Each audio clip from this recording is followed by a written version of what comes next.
I want to start today with a question, and I don't want you to answer it quickly. I want you to actually sit with it for a moment. Ever been somewhere? Maybe you've been on a mountain, on a beach, at sunrise, sunset, in the middle of a forest, or even looked out of your window, and you felt that you could hear your own heartbeat. And you felt something that you couldn't quite name. Not quite awe, not quite peace, but something, a feeling that the world is bigger than you thought it was. That there is something more going on than the ordinary run of the day. It happens to me. Most of us have had that feeling at some point in our life, and we might have called it something completely different, like, oh, I had a moment of clarity or a spiritual experiences. Oh my goodness. I actually could not believe this. A lot of it is just that beautiful sense of wonder. A lot we'll just push it to one side, forget it, because we didn't quite know what to do with it. But some of us hold on to it like it's something precious and try not to examine it too closely just in case it disappeared or it turned out to be quartz rather than diamonds. And you know what, darlings? I prefer diamonds. I do. Anyway, today's reading is about that feeling. And it was written thousands of years ago by a man who loved being outdoors. And who was he? Think thousands of years ago? This guy was David. Let's go and see what he wrote about. This guy, David, was a humble shepherd. All he did was bring his livestock out, watched over them, watched them eat and drink and sleep and anything else that sheep do. But there was nothing else going on. And in those days, well, you didn't quite have, you know, Netflix. So I'm going to read to you today a little bit of scripture. And it's not going to take long, but I want you to hear it from David's point of view. I want you to picture yourself in David's shoes. He was young, watching over his sheep, alone. Maybe occasionally he'd have a friend with him, but I would imagine that he would be alone. And he would have spent a lot of time looking out over vast areas of land, alone in his own thoughts. Here we go. Psalm 19. The heavens declare the glory of God. The skies proclaim the work of his hands. Day after day they pour forth speech. Night after night they reveal knowledge. They have no speech. They use no words. No sound is heard from them. Yet their voice goes out into all the earth. Their words to the ends of the world. In the heavens, God has pitched a tent for the sun. It is like a bridegroom coming out of his chamber, like a champion rejoicing to run his course. It rises at one end of the heavens and makes its circuit to the other. Nothing is deprived of its warmth. The law of the Lord is perfect, refreshing the soul. The statutes of the Lord are trustworthy, making wise the simple. Steps of the Lord are right, giving joy to the heart. The commands of the Lord are radiant, giving light to the eyes. The fear of the Lord is pure, enduring forever, and the decrees of the Lord are firm, and all of them are righteous. More precious than gold, than much pure gold. They are sweeter than honey from the honeycomb. By them your servant is warned. In keeping them there is a great reward. But who can discern their own errors? Forgive my hidden faults. Keep your servant also from willful sins. May they not rule over me.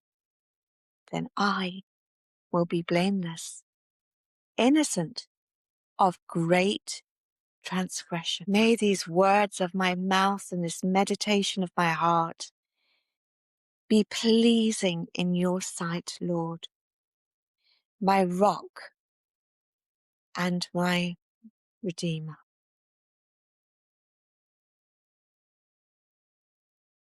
Well, our reading today is from Psalm 19. And the one verse that I want to really pick on is one that I'll read again, and that is a simple verse 1. The heavens declare the glory of God. The skies proclaim the work of his hands. Now we just have those few words, and I'm just going to say it one more time and slower. The heavens declare the glory of God. The skies proclaim the work of his hands. If you have a Bible or a Bible app on your phone, the Psalms are right in the middle of the Old Testament, and they're a collection of 150 poems and songs written over centuries by many different people. And David wrote a great number of them. I'm going to just give you a little bit of history and biblical context. And this is my idea. This is how I see it. I'm not preaching. I'm not a preacher. I'm just your average woman who likes to look into things a little bit deeper. Now, David grew up as a shepherd, and that was in ancient Israel, probably around 1000 BC. So we're talking 3,000 years ago. Before he became king, before he was famous for anything, he spent years and years outdoors, going through each season, watching the skies, watching the land. He wasn't a priest. He wasn't educated in the way that religious scholars were in those days. No, he was David. He was ordinary. He was just an ordinary man with a lot of time to think and a heart that was paying attention to the world outside. Trying to imagine David's life as a shepherd is not easy for most of us, since we live in a very modern urban world. Shepherding in the ancient world was in many ways simpler than our busy life, since it involved a lot of time watching animals eat, drink, walk, forage. But it was also far from the mundane. To this day, caring for animals always presents a challenge and unique difficulties. I could summarize the life of a shepherd as one of having to constantly care. David needed not only to provide shelter, but he needed to find food and water for his sheep, his flock. And that isn't an easy task for a shepherd boy from Bethlehem. The Bible describes Canaan as a good land, a land of blessing for God's people. But I don't imagine it to be lush. I don't imagine it to be full of very lush green pasture land. And I would think that the best land would have been for growing vegetables, growing fruits, more for agriculture rather than for the use of sheep. So shepherds would roam the hills and valleys in often very rugged regions with very little rainfall. So they would know during the day what to look for and also be able to follow the stars at night and make sure that if he was returning his flocks to the village or the town, that he would be able to get home safely. And what do we know about the skies? We know that very little has changed in these 3,000 years. The stars that we look up at is probably the same stars he saw. I don't think there's very many places that we're able to access as freely than the sky. Now, during his daytime routine, a good shepherd would also have to be a protector. He would have to keep his flock secure and make sure that the predators were not going to attack the sheep or the lambs. And he would have to be a really, really good shot with slingshot to make sure that he could scare those predators away. So not only was he having to be very good on his feet and a very good guide for his sheep, but he always would have to be on guard, ready to protect and move his flock when they needed fresh pastures or safety. If you lost your flock in those days, then you would suffer. The family would suffer. What would they have to eat? What would they have to sell? When he writes, "The heavens declare the glory of God," he's not writing a theological argument. The word declare in original Hebrew is a word that means to tell a story, to narrate and pour forth a story. So the heavens aren't just sitting there being pretty, they're speaking. They're telling a story. And what story? What story do you think they're talking about? They're probably just saying, look at us. Look at how marvelous we are. Who created us? He is describing what he sees. The amazing heavens. He is saying, look at all of this. Look at the scale of it. Look at the precision of nature. The way the heavens move at night. Now, in those days, he didn't know that the earth was round. All he knew was that the heavens moved. And if you haven't done this just yet, I have a challenge for you. One clear evening, you stand outside and you look up at the stars, not just for a moment. Sit there if you need with a blanket over top of you and think how he must have marveled at the peace and the glory of the sky above him. Now, I know a lot of you out there are coming to this from a different angle, and I want to say directly to you, I'm not arguing that. The Bible and science aren't enemies. They're not doing fisty fights. David wasn't making any scientific claims. He was just giving an observation about the beauty and order of what he could see, not just in the heavens, but in everything around him.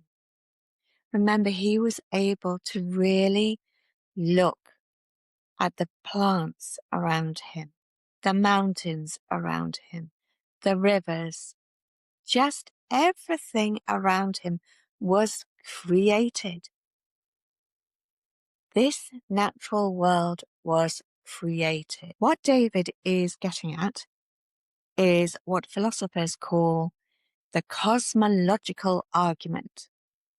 The idea that existence and order of the universe suggests a creator. Who or what created?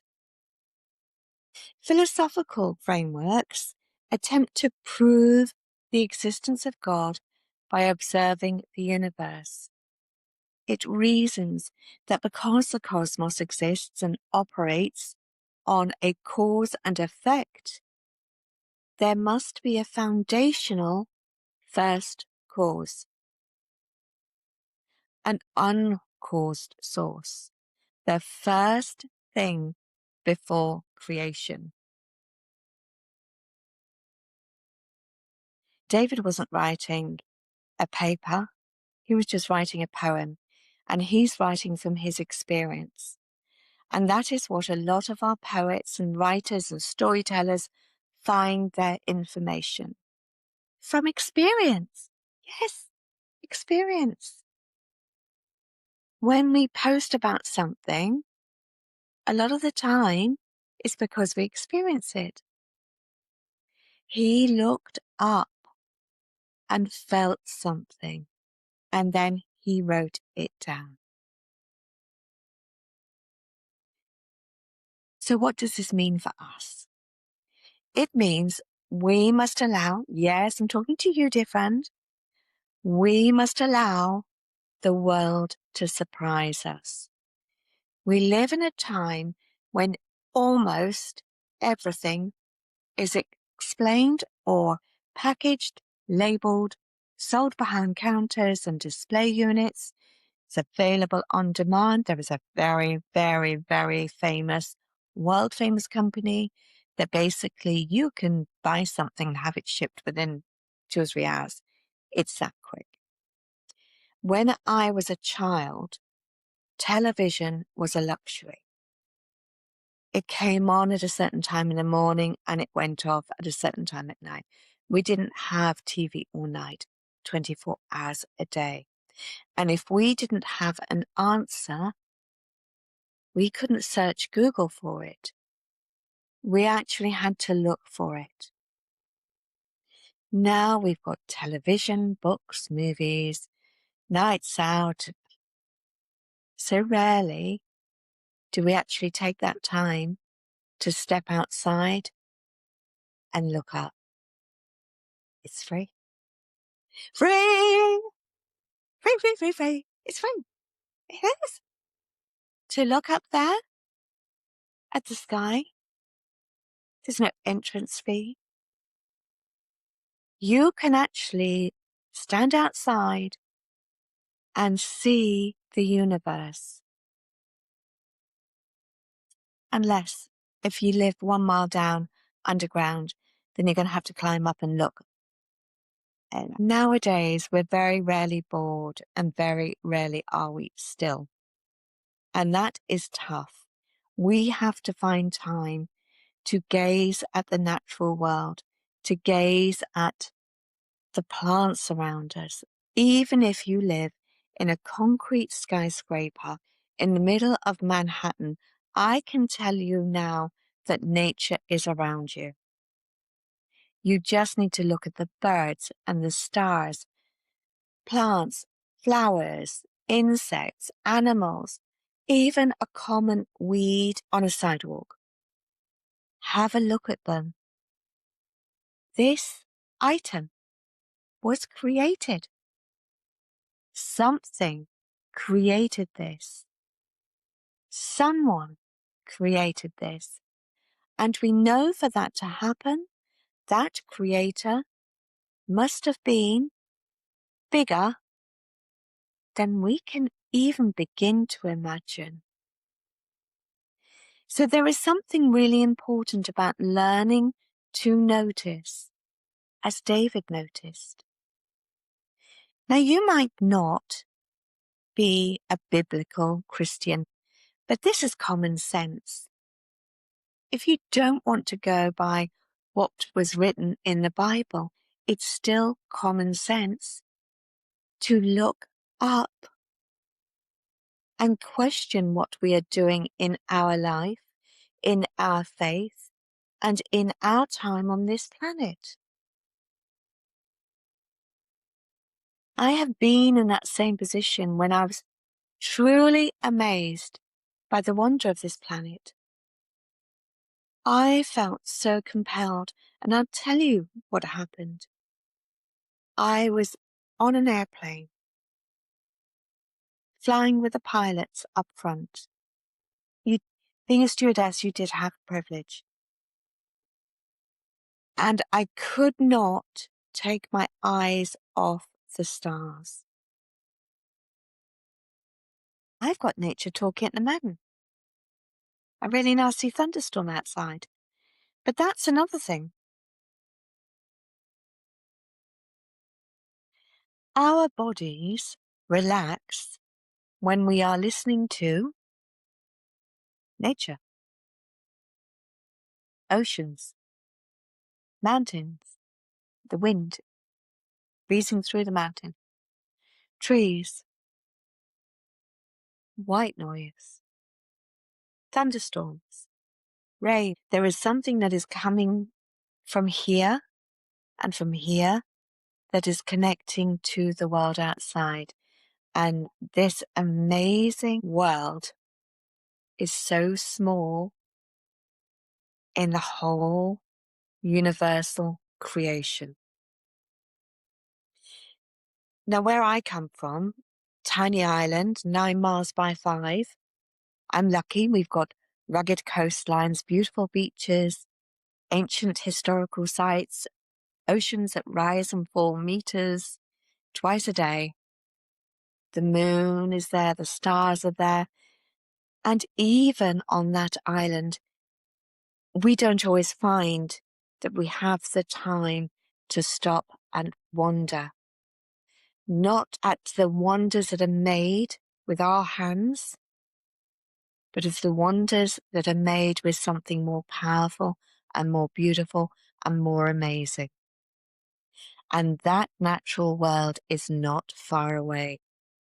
In closing, I want you next week to just take a few minutes each day to stop and wonder. At night, if you're able to see the stars or able even to see the moon, step outside and look up. It's easy. I want you to look at the pattern inside a flower, or the way that birds move together, the way that the water flows in a certain direction.